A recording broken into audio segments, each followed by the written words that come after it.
الحمد لله رب العالمين وبه نستعين والصلاة والسلام على رسوله النبی الکریم وبعد۔ سال بھر کے سب سے زیادہ فضیلت والے جو ایام ہیں وہ جاری و ساری ہیں۔ میری مراد عشرہ ذی الحجہ ہے،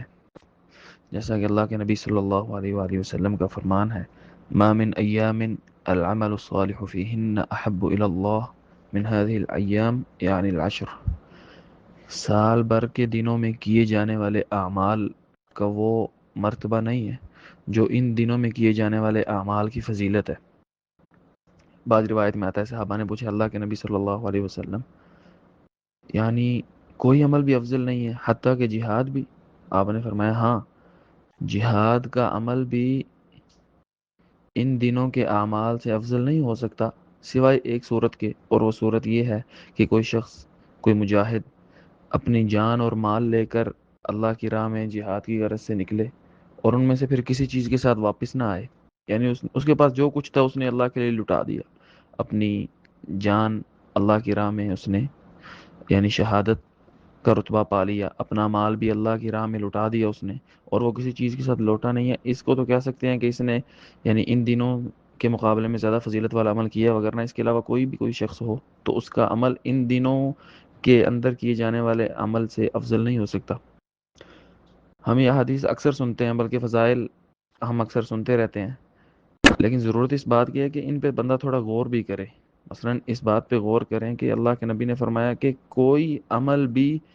افضل نہیں ہو سکتا ان دنوں کے اعمال سے، ان دنوں میں کیے جانے والے عمل سے کوئی بھی عمل افضل نہیں ہو سکتا، حتیٰ کہ جہاد فی سبیل اللہ بھی اس سے افضل نہیں ہے۔ اس کے علاوہ جتنے بڑے بڑے اعمال ہیں بندہ ان کو یعنی اس حدیث کے مطابق سمجھ لے کہ سب سے زیادہ فضیلت والے اعمال اس دن میں کیے جانے والے اعمال ہیں۔ تو بہرحال، اور یہ مواسم الخیرات جو ہیں، خاص فضیلت کے ایام ہیں، جیسے خاص عشرے ہیں، رمضان ہے، رمضان کا آخری عشرہ ہے، اسی طرح ذی الحج جو ہے اس کا پہلا عشرہ ہے، اسی طرح محرم کا عشرہ، اس کی بھی اہمیت اور تعظیم بعض سلف کیا کرتے تھے۔ تو یہ جو مواسم الخیرات ہیں، خیر کے جو مواسم ہیں، اور یہ جو ایک سیل جو اللہ رب العالمین بعض دنوں میں ایک خاص پیکیج بندوں کو دیتے ہیں، یہ اس امت پر اللہ رب العالمین کا بہت بڑا احسان ہے، بہت بڑا احسان ہے اللہ کا، یعنی وہ ثواب اور وہ مقام و مرتبہ جو پچھلی امت کے لوگ، پچھلی امت کے عباد زہاد کئی کئی سال کی ریاضتوں کے بعد وہ اس ثواب اور اس اجر و ثواب تک پہنچتے تھے، اس امت میں اللہ رب العالمین نے اس امت پر کیا احسان کیا کہ ان کو خاص دن عطا کر دی ہیں، لیلۃ القدر عطا کر دی ہے، رمضان عطا کر دیا، رمضان کا آخری عشرہ دے دیا، ذی الحج کا پہلا عشرہ دے دیا، اور ان کے اندر اعمال کو اتنا افضل بنا دیا کہ بندہ ان کے اندر عمل کر کے، پہلی امتوں میں جو بندوں نے کئی کئی سال عمل کر کے، جو ریاضتیں کر کے جو مقام پایا ہے، اللہ رب العالمین کے فضل سے اس امت کے لوگ ان چند دنوں میں وہ اعمال کر کے، تھوڑے اعمال کر کے زیادہ اجر پا لیتے ہیں۔ یہ اللہ رب العالمین کا بہت بڑا احسان ہے، اور اس نعمت کی قدر یہی ہے کہ بندہ ان سے خوب خوب فائدہ اٹھا لے، نعمت کی قدر یہی ہے کہ بندہ ان سے خوب خوب فائدہ اٹھا لے۔ اور ان ایام میں دیکھیں تو ان ایام میں چلتے چلتے آخر میں جو دن ہے 9 ذی الحج کا ہے، 10 ذی الحج کا، سب سے زیادہ پورے سال کے دنوں میں سب سے زیادہ افضل جو دن ہے وہ ان 10 دنوں کے آخر میں آئے ہیں۔ اچھا، اس کے اندر ایک جو بڑی سمجھنے کی بات ہے، اور ہمارے ہاں عمومی طور پہ اس معاملے میں بہت کوتاہی ہو جاتی ہے کہ لوگ سمجھتے ہیں کہ فضیلت والے ایام میں آئیں گے تو ان کے اندر عبادت کر کے خوب فائدہ اٹھا لیں گے۔ دیکھیں ایسا نہیں ہوتا، ایسا نہیں ہوتا۔ Practice makes a man perfect, ایسا ہوتا ہے نا کہ بندہ ایک کام کو کرتا ہے یہاں تک کہ اس کے اندر بہتری تک پہنچتا ہے، پھر بہتری سے بہترین تک پہنچ جاتا ہے، کرتے کرتے بندہ یعنی خوب کسی کام کے اندر خوب مہارت کب آ جاتی ہے؟ جب انسان نے اس سے پہلے کچھ ریاضتیں کی ہوں اس کام کے لیے۔ عبادت کے معاملے کے اندر بھی اسی طرح ہے، آپ یعنی عبادات کے معاملے میں دیکھیں نا، آپ رمضان کا دیکھیں، رمضان کے اندر اللہ رب العالمین 30 دن رکھے ہیں، لیکن رمضان میں سب سے افضل ایام اللہ رب العالمین نے کب رکھے ہیں؟ بالکل آخر میں جا کے،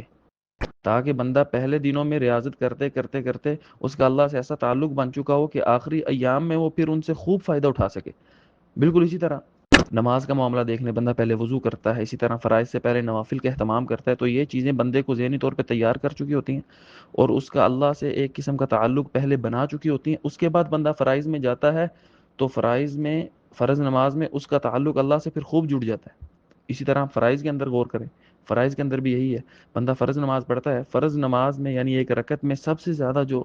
اللہ کے قرب کا جو ایک مقام ہے اور جو اللہ کے قرب کا جو عمل ہے سب سے زیادہ، وہ کون سا ہے؟ وہ سجدہ ہے۔ بندہ رکعت میں کھڑا ہے، اس کے بعد اس نے رکوع کیا، پھر سجدے میں گیا ہے، تو یہ عمل، اس عمل کے بارے میں آیا ہے کہ سجدے میں بندہ اللہ کے سب سے زیادہ قریب ہوتا ہے، تو یہ یعنی اس رکعت کا آخری عمل ہے۔ اس طرح آپ سال بھر کے ایام میں سب سے افضل دن اللہ رب العالمین نے کب رکھ دیے ہیں؟ اس سال کے اسلامی مہینوں میں سے سب سے آخری مہینے میں، یعنی ذی الحج اسلامی مہینوں میں سے 12 مہینوں میں سے آخری مہینہ ہے، تو اس میں اللہ رب العالمین نے جو یہ خاص دن رکھے ہیں، تو اس سے یہ حکمت واللہ عالم سمجھ آتی ہے کہ انسان اگر اس نے ان خاص دنوں کے آنے سے پہلے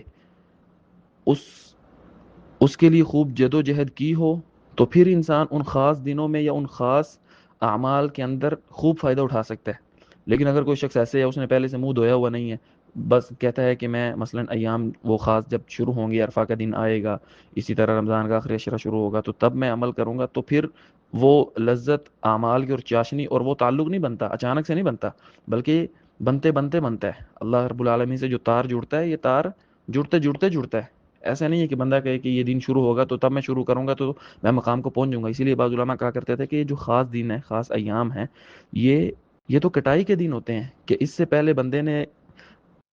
فصل کے لیے جو کچھ بیج بویا ہے،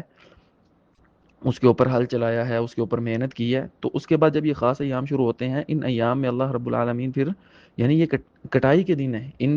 ان کے اندر بندہ تبھی کٹائی کرے گا نا جب اس نے اس سے پہلے کچھ بویا ہے، کچھ محنت کی ہے، کچھ ریاضتیں کی ہیں، اس کے بعد جب ان ایام کے اندر پہنچے گا تو ان سے خوب خوب خوب فائدہ اٹھا سکے گا۔ تو یہ ایک بات ہے، اس لیے یعنی اس کو آپ عرفہ کا دن یعنی 3-4 دن کے بعد انشاءاللہ اللہ رب العالمین ہم سب کو اس تک پہنچائیں۔ عرفہ کا دن کی تیاری میں یہ بات شامل ہے کہ انسان ابھی سے اللہ رب العالمین کے ساتھ اپنا تعلق مضبوط کرنا شروع کرے، ابھی سے، یعنی آپ روزوں کا اہتمام کریں۔ اسی طرح دیکھیں نا اس عشرے کے اندر بھی اللہ کے نبی صلی اللہ علیہ وسلم کیا کرتے تھے؟ 9 دن کا روزہ رکھا کرتے تھے، مسلسل 9 دن کا، اور ان دنوں میں سے بھی سب سے یعنی ایک وہ دن کہ جس کی ایک خاص الگ سے فضیلت ہے، وہ کون سا ہے؟ عرفہ کا روزہ، 2 سال کے گناہوں کی معافی،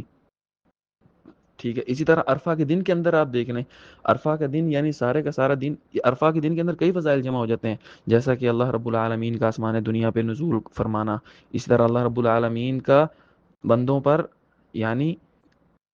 فرشتوں کے سامنے اللہ کا مخلوق پر فخر کرنا کہ مقام عرفات میں کیسے لوگ جمع ہوئے ہیں اور اللہ کی عبادت کر رہے ہیں، سب کچھ چھوڑ چھاڑ کے اپنے کمفرٹ زون سے نکل کے 2 چادروں میں بندے ہوئے اللہ کے سامنے ہاتھ پھیلائے ہوئے گڑ گڑا رہے ہیں، اور اللہ رب العالمین اس منظر پر کیا کرتے ہیں؟ اللہ رب العالمین فخر کا اظہار کرتے ہیں فرشتوں کے سامنے کہ دیکھو یہ ہے میرے بندے جو سب کچھ چھوڑ چھاڑ کے میرے سامنے آئے ہیں۔ اس طرح اس دن میں اللہ رب العالمین مغفرت کے پروانے جاری کرتے ہیں، اور یہ دن خاص دعا کا دن ہے، خاص دعا کا دن ہے، دعا کا دن ہے۔ اللہ کے نبی صلی اللہ علیہ وسلم نے فرمایا، اس دن کی خاص دعا کا بھی اللہ کے نبی صلی اللہ علیہ وسلم نے تذکرہ کیا کہ اس دن میں کہا جانے والا سب سے بہتر کلمہ جو میں نے یا مجھ سے پہلے انبیاء نے کہا ہے وہ کیا ہے؟ لا الہ الا اللہ وحدہ لا شریک لہ لہ الملک ولہ الحمد وہو علی کل شیء قدیر۔ اس کے اندر بھی ایک غور کرنے کا مقام ہے، اور وہ یہ ہے کہ اچھا یہ دن ہے، دن عبادت کا دن ہے، یہ جو عرفہ کا دن ہے یہ عبادت کا دن ہے، اس لیے بعض سلف سے ملتا ہے کہ وہ سال بھر کی اپنی حاجات کو سنبھال کے رکھتے تھے کہ عرفہ کے دن ایک خاص جو عبادت کا وقت ہے، اور دعا، عبادت بھی کون سی؟ دعا، تو اس دعا کے دن میں ہم اللہ رب العالمین کے سامنے اپنی حاجات رکھیں گے تو اللہ رب العالمین ان کی دعاؤں کو قبول کرتے تھے۔ تو اس دن میں بھی دیکھیں یعنی یہ دن کتنا فضیلت والا ہے، اس دن میں بھی جو ایک پیک کا جو وقت ہے وہ ہے عصر سے مغرب تک کا وقت، عصر سے مغرب تک کا وقت، اس وقت میں اللہ رب العالمین آسمان دنیا پہ آتے ہیں۔ تو بات کرنے کا مقصد یہ ہے کہ انسان یعنی ان تمام باتوں سے کہ سب سے زیادہ فضیلت والا مقام یا سب سے زیادہ فضیلت والا عمل اللہ رب العالمین نے ایسے دنوں میں رکھ دیا یا ایسے اوقات میں رکھ دیا جو بالکل انتہائی ہوتے ہیں، بالکل آخری ہوتے ہیں،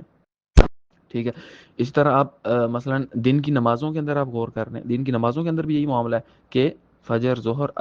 عصر کی نماز کی ایک الگ سے خاص فضیلت ہے۔ اس طرح فجر کی بھی وہی فضیلت ہے، لیکن عصر بالکل جو کہ اختتام ہی بنتا ہے، جہاں پہ سورج غروب ہوتا ہے اور دن کا اختتام ہوتا ہے، عصر کی نماز ہے۔ اللہ کے نبی صلی اللہ علیہ وسلم نے فرمایا کہ عصر کی نماز اور فجر کی نماز تم پڑھو تاکہ اللہ رب العالمین کی تمہیں دیدار حاصل ہو۔ تو بات کرنے کا مقصد یہ ہے اور خلاصہ یہ ہے کہ خاص فضیلت والے جو زیادہ سے زیادہ فضیلت والے جو اوقات ہیں یا زیادہ سے زیادہ فضیلت والے جو ایام ہیں، اللہ رب العالمین ان کو انتہا میں رکھا ہے، اور اس کا مقصد یہ ہے کہ انسان اس سے پہلے خوب تیاری کر کے جب اس مقام پہ پہنچے تو اس سے پھر صحیح صحیح فائدہ اٹھائے۔ تو اللہ رب العالمین ہمیں بھی توفیق دے، عرفہ کا دن آنے سے پہلے اس کے لیے بندہ خوب خوب تیاری کرے، اور اللہ رب العالمین سے توفیق کا سوال بھی کریں۔ هذا ما عندي والله تعالى اعلى واعلم، واسناد العلم الي اسلم، وصلى الله وسلم على نبينا محمد۔